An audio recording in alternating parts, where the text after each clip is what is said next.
Hello from the Heartland. My name is Jenna, and this is Smarter News. News when it matters and why it matters. Our Smarter series features unique people who help us think and live smarter. Hey everybody, welcome to your weekly debrief. This is our weekly deep breath when it comes to the news. And I don't know about you, but I could really use a deep breath this week for a few different reasons. Just as we were starting this, what usually is a live broadcast, we realized that platform on Instagram wasn't working, and it took about 30 minutes to realize that's never going to work for us. And so this is a great opportunity for us to double down on making sure that this podcast and this video is available elsewhere. It's a great reminder that you have to have backups upon backups upon backups. And so I'm going to try to take that as a blessing instead of being frustrated, because this is really the only time in the week, Thursday morning, that I have a quiet household. And I love sharing that quiet household with you. It actually makes me super happy. I love putting together this weekly debrief. And as you know, Smarter News is always dedicated to quick, concise, nonpartisan information. But we do need these moments where we can take a deep breath and we can look at the news with a little bit more of a critical eye. And one of the things I've seen this week with the news that's been frustrating to me as a journalist is that news cycles like this give us an incredible opportunity to really fill in some missing pieces of news stories, to take a deep breath and do that so that we can all learn together. We're really experiencing in so many different ways, on so many different topics, living history that's changing the course of the country, or how we're seeing not only policies in place, but law. I don't want to get too far ahead, but there's obviously a lot of big themes to dig in here. And I'm excited about doing this with you. I have a couple different special items that I want to share. And I'm really going to be focusing this week on the news driver of the week, which is this leak from the Supreme Court, an unprecedented historic leak from the Supreme Court that has been confirmed by the court, which makes me a little bit more comfortable talking about it. We know that this is not the final decision on what already was a historic case for the court to consider, which is a case that was based about a situation in Mississippi, which we'll talk a little bit about. We already knew that the court was going to confront this issue. We just expected to get more information on it a couple weeks from now in June, early July, when we typically see court decisions. So we get this leak from the Supreme Court that is giving us, in some capacity, although we don't know how much, some insight into perhaps how the court is thinking. Although you can hear my language, right? I feel uncomfortable with this because I have a lot of questions ethically about reporting on leaked information, really of any kind, coming from anyone. Because in a news cycle, when the news cycle is built strictly around a leak, then it's a news cycle that's been manufactured. And it's been produced by someone intentionally. And I like news that we can look at as news is evolving. Many times stories are developing in I don't want to say a natural way, because obviously different people are weighing in on stories, they're changing all the time. But when you know that there is a leak, a purposeful leak, and let's be clear, this leak is happening the first Monday in May. It's happening on the same week as Mother's Day. It's happening before the summer break for Congress. It's happening when people are engaged. We've talked about when news stories explode. You know, there's news stories at the end of the week when you see people wanting to bury the news intentionally. Well, when a leak happens on Monday night, that's on purpose to drive the news. And I don't really have any more insight into how Politico attained this leak from the Supreme Court, which is a draft decision on this Mississippi case that could impact current abortion law as we know it in America. Based on the draft and the leak, it looks like it will. But there's still a level of anxiety for me on that because it's not the final decision. And that's something that the Supreme Court emphasized in their own statement about this, which is this is not the final decision. It does not represent the court basically in its totality. And by the way, when you get a decision, this is also really important, and I think sort of missing from all of this. When we do get a decision on any number of cases that the Supreme Court is seeing, you not only get the decision of the majority, but you have the dissenting opinion of the minority. And when you have both, that's what we love, right? We have both sides. We have both perspectives at the same time to look through. We don't have that here. And so this there's a lot of missing pieces. And so missing pieces is a little bit of the theme for this week's debrief. So what I want to do is I'm going to do something a little different. I'm going to start off with a story. I'm going to start off with a story for you that is seeped in history, but even looking at it, I thought, there's some interesting threads here to pull to kind of tie into some of the themes of this week's story. And then I want to talk to you about 3 things about current abortion law and coverage in America that is missing on a regular basis. And that I think if we can do a better job filling in some of these missing pieces by doing better reporting, then we can serve you better. And that's what really good, healthy, free press is doing, is providing a service. And that my hope for you is that you can listen to this debrief, you can watch this debrief, and whatever you're feeling, because there's a lot of complicated emotions around the issues that we're going to be talking about, it provides something extra, something that you wouldn't normally get from the regular news cycle. I've been doing a lot of listening this week. I've been listening to everybody. My phone is full of podcasts from different people on this issue. I'm reading all the newspapers, watching a little news, which even for someone who worked on broadcast television, it's not something I do very often, but I was curious about it. And so I think at this point I've done my listening and now I'm ready to do a little talking. So I appreciate the opportunity. Thank you for that. So let's start off with this story. Let me tell you a story. So back at the beginning of Mother's Day, when Mother's Day became an actual holiday, a national holiday, Woodrow Wilson issued a declaration on it. And the way that Mother's Day was going to be celebrated was through hanging American flags.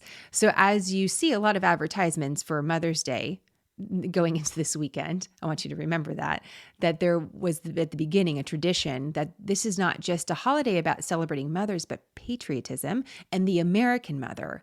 The woman that's thought to be behind this holiday is a woman named Anna Jarvis, and she was inspired by her mother. And listen to what her mother did. Her mother was really focused on bringing people together from different sides, especially after the Civil War. You had the Union side, the Confederates, and you can imagine after the Civil War, the most devastating war in American history as far as fatalities. How do you knit the two sides together? She was focused on Appalachia, in the Appalachia area. And so this was in particular sort of a poorer area of the nation as it was. And you had people that could be in similar areas fighting for opposite sides. So she decided that she was going to start sort of these clubs that were going to focus on health and sanitation and try to bring communities back together. And so Anna Jarvis thought that my mother's incredible. Look at what she's doing for her community. And she was inspired to try to get Mother's Day, a celebration of mothers, just one day on the calendar. And that tradition started on a state level. I believe it was Virginia that started it initially. And sometimes, by the way, in American history, we could look at Memorial Day, for example, different states were doing something similar at similar times. So it's sometimes difficult to say this one state was, that was the trailblazer when it came to Mother's Day. But it did start at a state level, and eventually it went to a national level where Mother's Day is recognized. And the reason why I think that this is an interesting story on a few different levels is that it really talks to us about the importance of motherhood, how powerful mothers can be. There is a focus on a little bit about state versus the national, what people are doing on a community level versus what they're doing on a national level, how that might look different. And also a focus on trying to knit together political divisiveness at a very intense level. All of that having root in Mother's Day. I've often heard that mothers and women set the tone for a community. And I've thought about that periodically over the years about whether or not I'm doing that correctly or in a healthy way for my family or for my community. But I find a lot of truth in that too. And so I'm going to think a little bit about that on Mother's Day. And like I said, you're looking at this story from the Supreme Court that depending on how you look, and remember, it's a kaleidoscope. We're all looking at a story almost through a kaleidoscope. And when you kind of turn that kaleidoscope, you might get a little different picture of the story. And really when the news works, it enables us to turn that kaleidoscope to see what other people may be seeing or feeling. And so in some cases, this story, when we look at abortion law, which deals with pregnancy, for some people, it also is closely tied to motherhood. For other people, it's not at all. And there's a dividing line between that. We're going to talk a little bit about public opinion and what's assumed about public opinion. I found something really interesting in the New York Times about that. So let's kind of dive into this issue. This is what everybody's talking about. While I am uncomfortable with being driven by a leak and being forced to talk about something because of that, this is also what everyone's talking about. And so I want to just spend a little time on this today. So let's just dig in before we get into any specifics about the Supreme Court leak itself. And by the way, I've looked at the draft decision, but I'm even holding myself back a little bit because if it's not the final decision, I want all my energy to go there to really dissect that for you. So I want to start on a really kind of big level for you today. I think a lot of us believe that we know something about history and about law. I know I do. And then all of a sudden you wake up one day and you read something and you realize you knew nothing about it at all, that some of your assumptions about the past were actually not correct. And if those assumptions maybe were different, then you would look at the news in a different way. And so let me give you an example of that, because I think there's something that's really missing when it comes to the discussion about Roe v. Wade. The law that we talk about as fundamentally setting up the constitutional framework, the legal framework, the constitutional right to an abortion. We talk about Roe v. Wade like it is a statute or a code or, a policy. But we have to remember that Roe v. Wade established a right to an abortion through a Supreme Court precedent. So it's not codified or codified, depending on how you say that word, by law. There's no federal law that we could point to or statute that is saying this is abortion law in America. No, the law is based on the Supreme Court decision. And that's one of the functions of the Supreme Court, is that the Supreme Court has the final say when it comes to constitutional issues. It's set up for that. That's one of the reasons why the Supreme Court exists. So a Supreme Court decision on the case Roe v. Wade established abortion law in America and provided a further legal framework to work within. And let me explain that a little bit more. Because although Roe v. Wade established a legal framework and a federal constitutional right to an abortion, it did so for a certain period of the pregnancy. It did so with limits. So this idea that Roe v. Wade is a law of some sort that was passed through legislation through Congress, that's not true. We know this is a Supreme Court decision. We also know that this idea that abortion access is unfettered at any point in the pregnancy wherever you live is also not current law. That hasn't been the current law for 50 years, because one of the things Roe v. Wade did is, yes, it said there's a federal constitutional right to an abortion during a certain period in the pregnancy, and then deferred to the states for further parameters on that. And states have done different things. So states over the course of the last several decades have set up their own laws through elected officials. And sometimes, when we're seeing these laws challenged on a state level, then you have courts getting involved. But elected officials are passing laws that are operating, they believe, within the legal framework of Roe v. Wade. Some of the states are expanding access to abortion or trying to secure it, no matter what happens from any sort of decision by the Supreme Court or federal law or otherwise. Then you have other states that are looking to restrict access to abortion. And it's that those states that are really challenging when a state can step in and do this, which is why we have another case winding up at the Supreme Court. You see, Roe v. Wade actually set up the structure, and not necessarily anticipating this, but that states were going to do their own, they were going to write their own story at a certain point in the pregnancy when it came to access to an abortion. And then we have several states that have pushed up against what some consider legal. And that's why you have these state laws being challenged by some that are saying, hey, wait a minute, you can't do that, Texas. That's not constitutional. You can't do that, Mississippi. That's not constitutional.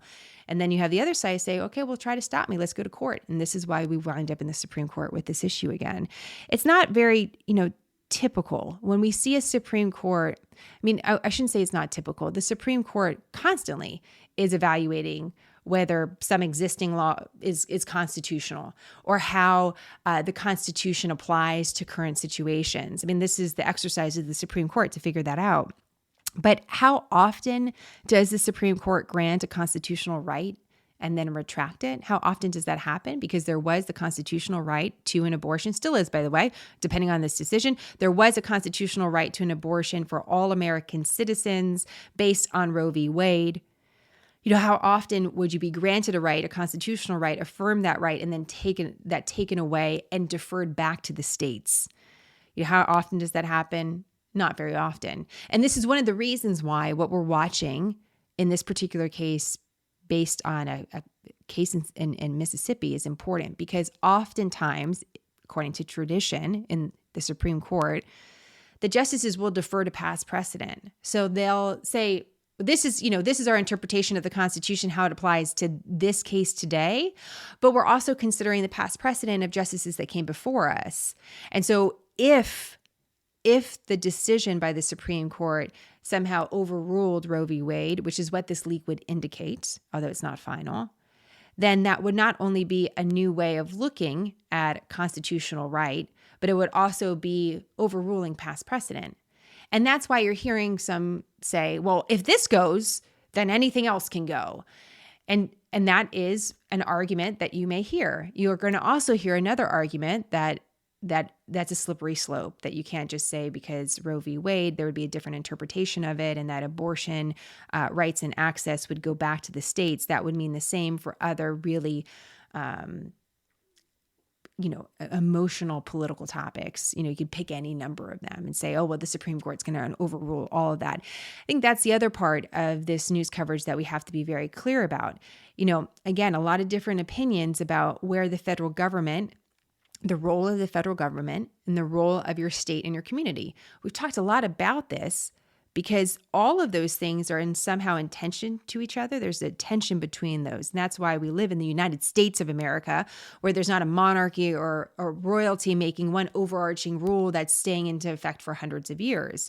You have a lot of change in politics on all of these levels, right? Not just among elected officials.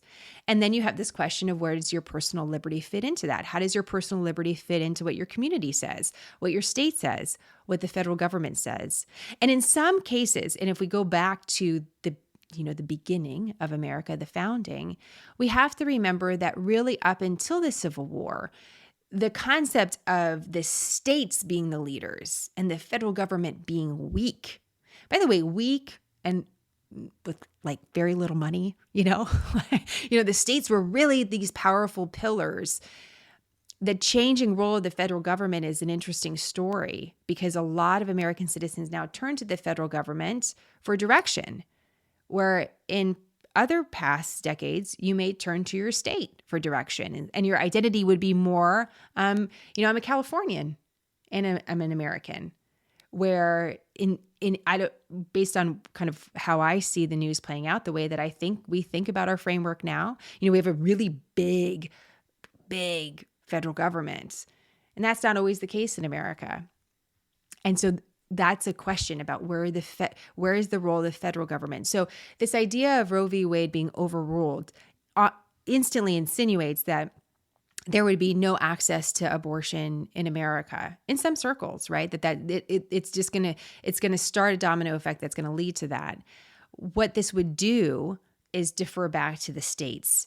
And then you have states that have different laws, and those different laws would create different situations for the citizens that live there. And so that's what I think is really important about Roe v. Wade. Roe v. Wade set up the legal precedent, set up the legal framework. It set up the law for abortion. And it did so with the states having a role. And so that could be something that we eventually see again, where the state's role is bigger than the federal government. So you might say to me, well, wait a minute, what about elected officials, passing a law? What about a federal law? And that's something that Congress has attempted. The House of Representatives, for example, has attempted something to the effect that would protect abortion access or abortion rights, depending on the words that you use. And again, word choice is very important here. You're going to have to excuse me, because I think at any point I could trip into something that I want to clarify. But yes, Congress has taken up this issue. It did not, and they did so recently within the last year. going back over the last year. The House passed some legislation to that effect. The Senate didn't go anywhere. And while senators now are talking about the idea that some sort of legislation could be passed or go into effect, that remains to be determined. It's not only a question about political will, it's also about practicality and the rules of the Senate and what that will actually look like.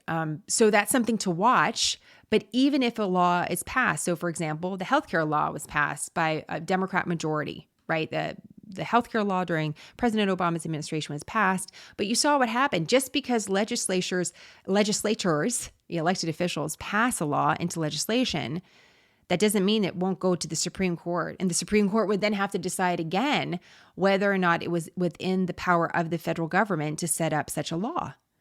And so this is, again, why this decision matters so much. By the way, what is this decision, this case in Mississippi? Just quickly, Mississippi has been a state that has, in the past, restricted access to abortion. And interesting, just an idea of how quickly the news has changed, up until a certain point, had the most restrictive rules when it came to abortion, fewest abortion clinics, right? And it was looking to ban abortion more or less after 15 weeks of pregnancy. Now you have Texas and Oklahoma that have attempted new laws that would effectively do that after 6 weeks. You have other laws that are into effect, restrictive laws that would ban abortion after the heartbeat was detected, which is more or less what the Mississippi law was about. So this is where the challenge was. Mississippi did this, and then you had those that said, hey, wait a minute, you can't do that because that's undue burden on a woman, and there's all these reasons you can't do that, Mississippi, and here we are at the Supreme Court. So we've been watching this case for several years. So how does the American public feel about abortion? You've heard that a lot probably over the last couple of days too, about how the Supreme Court, in whatever their decision is, could be marching in step or against political will of the public. But remember, the Supreme Court is not elected, and they're supposed to really honor the Constitution. That's their focus, not necessarily the will of the people, right? They're supposed to take a look at the case in front of them and make a ruling. And so you may have heard repeated references, because I have, that, in general, the American public is for more access to abortion, not less, or for protection about access to abortion, not less. And so I was looking at something from the New York Times that was really weighing in on this, and I read this paragraph, and I want to read it to you because I think this is really fascinating, because you're going to hear people say that, hey, this is out of step with the American public. You've heard this, right? Well, guess what? It's very difficult to measure political opinion of the American public on this topic. This is something I learned this week. So let me read this to you. New York Times. A New York Times article that's, by the way, really focused on polling. I don't really focus on polling a lot at Smarter News. You probably have seen that. I don't chase it, because polling is a snapshot of the past. And so it's helpful in reporting a story, but not something I ever want to place too much weight on, because it's backwards looking, and we always want to be like, how the story is evolving, what is it developing? So let me read you this paragraph, New York Times, okay? The public's views on abortion are notoriously hard to measure, with large segments of the public often seeming to offer muddled or inconsistent answers. Polls consistently show that around 2/3 of Americans support the court's decision in Roe v. Wade and oppose overturning it. Yet just as many Americans say they support banning abortion in the second trimester, a step barred by Roe. And a more modest majority, usually around 55% in broader sets of data, supports legal abortion in most or all cases, while people split almost evenly over whether they consider themselves pro-choice or pro-life. So you might listen to that and say, okay, what does that mean, right? I think the biggest takeaway is that it's very difficult for people to measure on this. Like, what is the overarching public opinion? For example, if most Americans support the court's decision in Roe v. Wade, does that mean most Americans support the ability of states to make additional laws or put additional parameters on abortion? Or is the American public thinking that Roe v. Wade offers unfettered access to abortion? So what is the American public's really understanding of current law, and can we actually pull on that? I don't know the answer to that. But I thought this was really interesting. So when people say, on either side, say assumptions about how people feel on this issue, I think you could say, well, I was listening to Smarter News, and by the way, the New York Times did something on that, and it's a little bit difficult to anticipate that. And we know that probably in our own private conversations that there's a lot of nuance, how one would look at this issue, what sort of exceptions would be part of this. What this would mean in practicality. What does this mean with medical technology? You might see additional articles coming out in the next coming weeks, anticipation of this decision, this final decision from the Supreme Court. Now it's less about the procedure and now about abortion pill. It's about medication. And so these stories are constantly changing, right? So I think that's important to know, that we have to be careful about the assumptions that we're making about the public. And here's something else that's interesting, and this is the final point on this issue. Oftentimes when we're doing the play-by-play of politics or the court or what states are doing, these seem like larger than life entities that are separated from our life. But we have to remember that every different division that I just mentioned, every branch of government, whether it's the executive, the legislative, the judicial, whether it's federal or state or even more local in your community, the people that are in power are there because of us. And you might say, well, yeah, I didn't elect a Supreme Court Justice, Jenna. And I'll say, yeah, you didn't. But America elected a president, and the president has that power. And it's just a reminder of why participating in elections matter. Because participating in presidential elections really isn't just about that president. It's about what potentially could happen to the Supreme Court. Because we know that people serve very different timelines. That's something I found myself reflecting on a lot this week. We know that presidential terms versus terms in the House of Representatives versus terms in the Senate, they're all different lanes. And the founders did that on purpose, because what they wanted to do is they wanted to give the House of Representatives, for example, that everyone's elected every 2 years. They wanted that to really reflect the fomenting change of the American public, right? You don't do what the political will of your constituents, you're out, buddy, and somebody else is in. The Senate was supposed to be a little bit more stable part of the legislative branch. People are elected every 6 years. So there's more of a stability there with those lawmakers. And there's only 2 from every state, for example. We know that presidential terms are 4 years. And we know that the Supreme Court, for the most part, is a lifetime tenure for a justice. So whoever we've seen nominated, let's take 2, Amy Coney Barrett and Ketanji Brown Jackson, the likelihood is that we're going to see and hear from them for decades. Way longer than any of the elected officials that we're talking about right now. And this is a reminder about why you really matter to the system. It also sets up very interesting storylines that I think is also important. Let me give you an example. State of Georgia.